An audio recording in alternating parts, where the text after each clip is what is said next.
안녕하십니까?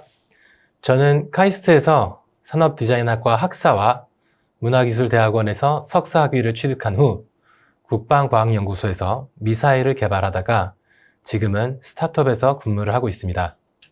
본 강좌는 빅데이터에 대한 이해를 높이고 공공데이터, 민간데이터의 활용을 통해 빅데이터의 활용에 대한 상상력을 자극하는 데 목적이 있습니다. 뿐만 아니라 서비스 기획과 플랫폼 구축 및 적용 과정을 개괄적으로 학습함으로 빅데이터의 다양한 활용을 인지할 수 있습니다. 1강인 빅데이터의 이해는 제가 직접 강의를 하고요. 2, 3강의는 공공데이터의 활용 전문가이신 강성호 교수님께서 사례를 중심으로 설명해 주시겠습니다. 4강과 5강은 송호연 교수님께서 민간 영역의 빅데이터 활용을 강의해 주시겠습니다. 또한 6강과 8강은 빅데이터 서비스 기획에 대해서 정진영 교수님께서 상상히 설명해 주시고요. 나머지 9강부터 13강까지는 저와 빅데이터 플랫폼에 대한 이해를 높이실 수 있으실 겁니다. 처음에는 기술이 진화하면서 빅데이터라는 개념을 어떻게 생기게 되었는지 알아보게 될 겁니다. 빅데이터란 무엇이고 어떠한 데이터를 빅데이터라고 칭하는지 알아보겠습니다. 그 다음에는 빅데이터가 가진 다양한 가능성들에 대해 알아보겠습니다. 물론 가능성에는 위험 또는 문제점들도 또한 동반하는데 어떠한 것들이 있는지 알아보겠습니다. 학습 목표입니다. 먼저 기술의 발전과 데이터의 관계에 대해서 알아보게 될 겁니다. 그 다음에는 빅데이터의 정의와 5V에 대해서 알아보시게 될 겁니다. 다음으론 빅데이터를 통해 할 수 있는 것들에 대해서 알아보시게 될 겁니다. 마지막으로 빅데이터를 제대로 활용하기 위해 고려되어야 할 것들에 대해서 알아보도록 하겠습니다.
오늘날에는 코로나가 저희 사회를 괴롭히고 있습니다. 지금에서는 이제 정부에서 매일같이 확진자 수를 우리에게 발표를 하고 있습니다. 하지만 2009년도에 H1N1 바이러스 사태와는 사뭇 다릅니다. H1N1 바이러스는 조류 독감과 돼지 독감의 변형인 바이러스였습니다. 이때 당시 질병본부에서는 주에 1회밖에 감염자 수에 대한 업데이트를 받을 수밖에 없었습니다. 이렇게 한 주에 1회만 감염자 수에 대한 업데이트를 받다 보니 바이러스가 어디로 퍼지고 있는지, 어느 지역에 집중이 되는지에 대한 정보를 확인하기가 매우 어려웠습니다. 당시 구글이라는 회사는 매일 거의 30억 개의 검색 결과를 저장하고 있었습니다. 구글은 이런 데이터를 활용해가지고 H1N1 바이러스에 대해서 예측을 할 수 있는지 없는지에 대한 궁금증을 쌓아가기 시작했습니다. 해서 구글에서는 검색 결과를 기반으로 바이러스가 퍼지는 행동에 대해서 연구를 시작하게 됩니다.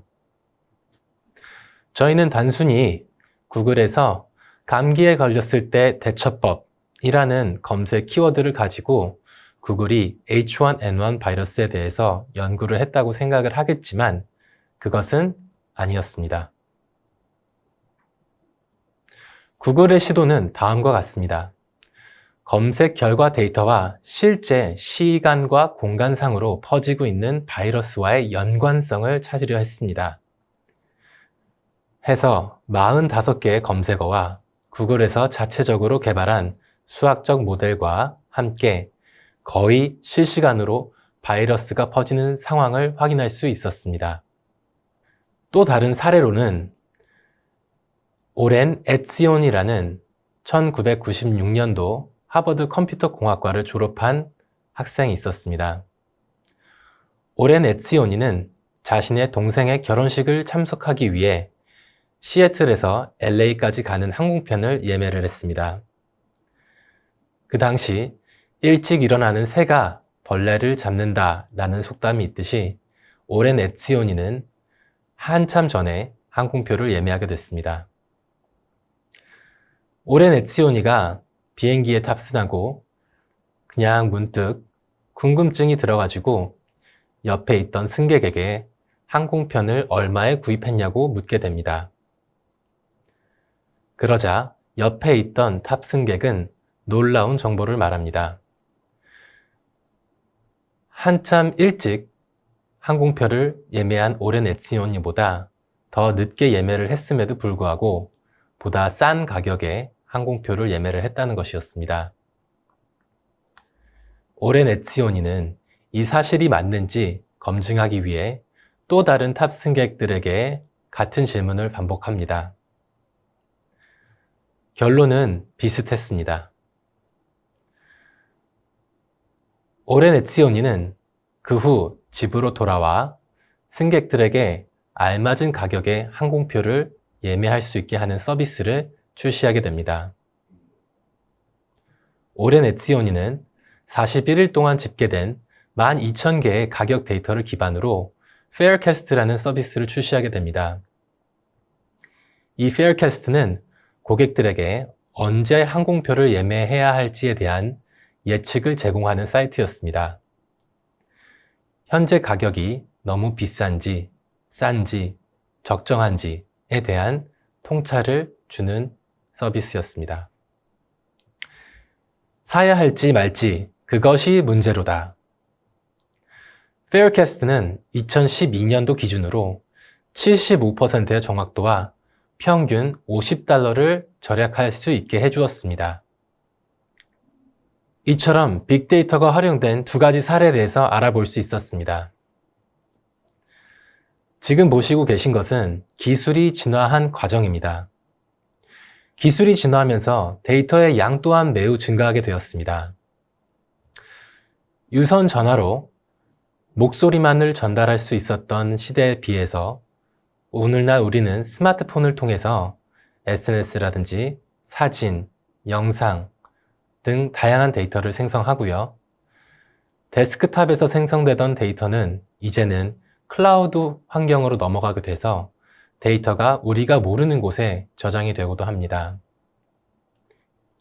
기존의 해상도가 낮은 흑백 사진은 지금은 우리에게 어마어마한 크기의 디스플레이를 통해 많은 데이터를 제공합니다.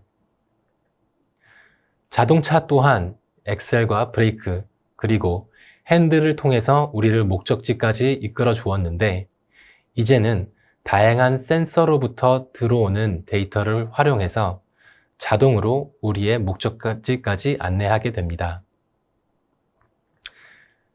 커지기만 했다고 다가 아니라 반도체 분야에서는 사이즈가 작아지면서 작아지는 만큼 또한 많은 데이터를 생성하게 됩니다. 사물 인터넷 또한 데이터의 진화에 크게 이바지를 하였습니다. IoT, 즉 Internet of Things는 사물과 인터넷의 결합을 의미합니다.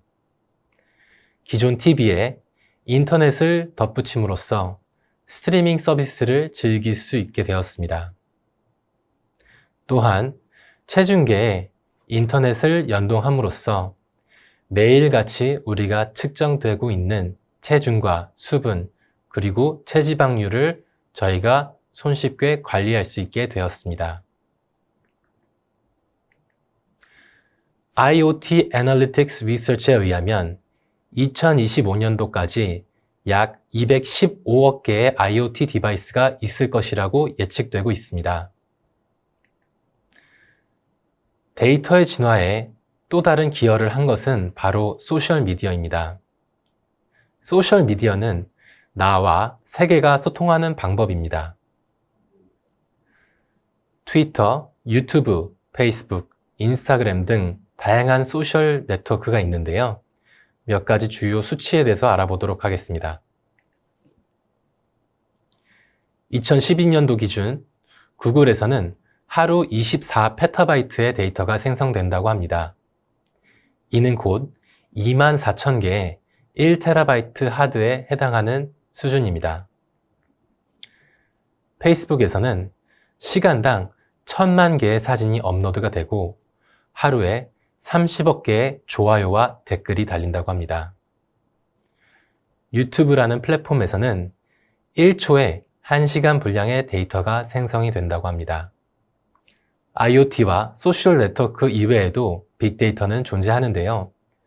바로 커머스, 보험, 교통, 정부, 금융회계, 미디어 엔터테인먼트, 건강, 교육 등 다양한 분야에서 빅데이터는 생성되고 있습니다. 빅데이터의 정의에 대해서 알아보도록 하겠습니다. 네이버 지식백과에서는 빅데이터를 디지털 환경에서 생성되는 데이터로 그 규모가 방대하고 생성 주기도 짧고 형태도 수치 데이터뿐 아니라 문자와 영상 데이터를 포함하는 대규모 데이터라고 말한다. 빅데이터 환경은 과거에 비해 데이터의 양이 폭증했다는 점과 함께 데이터의 종류도 다양해져 사람들의 행동은 물론 위치 정보와 SNS를 통해 생각과 의견까지 분석하고 예측할 수 있다 라고 정의하고 있습니다. 빅데이터를 정의할 때 5가지 V가 있습니다. 그것은 바로 Volume, 즉 부피, Velocity, 속도, Variety, 종류, Value, 가치, 그리고 Veracity, 진실성이 있습니다. 이 5가지 V는 빅데이터를 정의하는 요소입니다. 각 V마다 보다 심도 있게 알아보도록 하겠습니다. 먼저 부피입니다. 빅데이터는 그 양이 방대해서 2.5 퀀틸리언 바이트의 데이터가 하루에 생성된다고 합니다. 이는 곧 전 세계 한 사람당 1초에 1.7 메가바이트에 해당하는 데이터입니다. 다음은 종류입니다.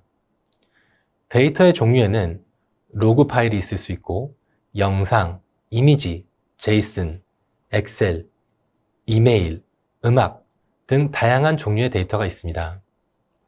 이 데이터를 세 가지 종류로 또 다시 나눌 수가 있습니다. 정형 데이터, 반정형 데이터, 그리고 비정형 데이터가 있습니다. 정형 데이터는 테이블과 표, 데이터베이스와 같이 깔끔하게 정리가 되어 있는 형태로 의미합니다.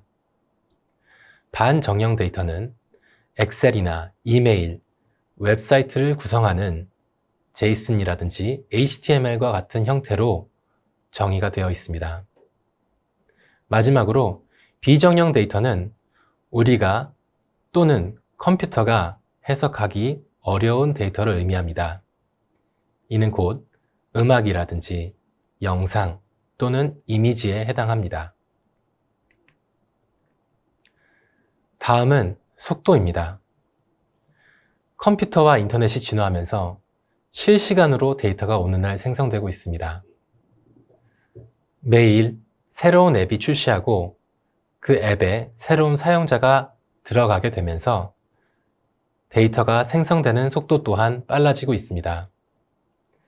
매 60초마다 98,000개에 해당한 트윗과 70만 개의 스테이터스 업데이트, 거의 70만 개에 해당하는 구글 검색 결과가 이루어진다고 합니다.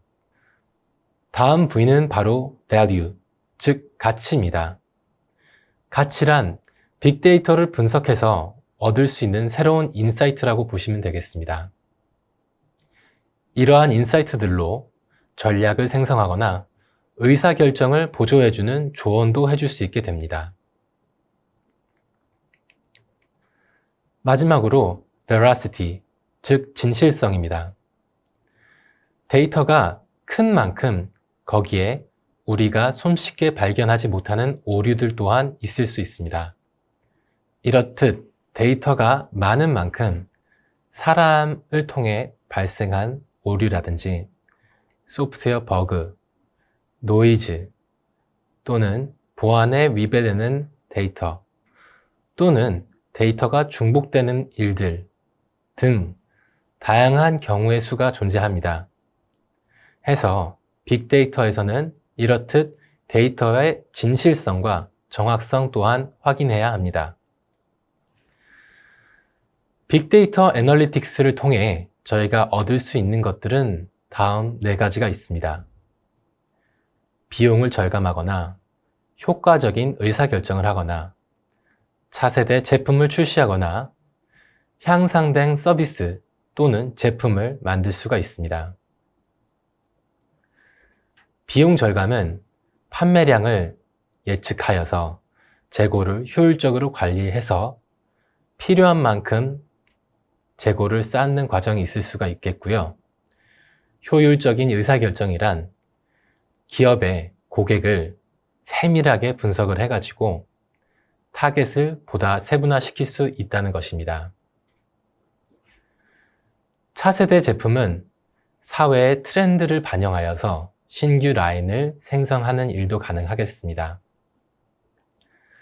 마지막으로 향상된 서비스 또는 제품에서는 인기가 많은 기능을 강화하거나 아니면은 해당 제품에는 없는 다른 제품에는 있지만 좋은 반응을 이끌고 있는 기능을 추가할 수가 있겠습니다.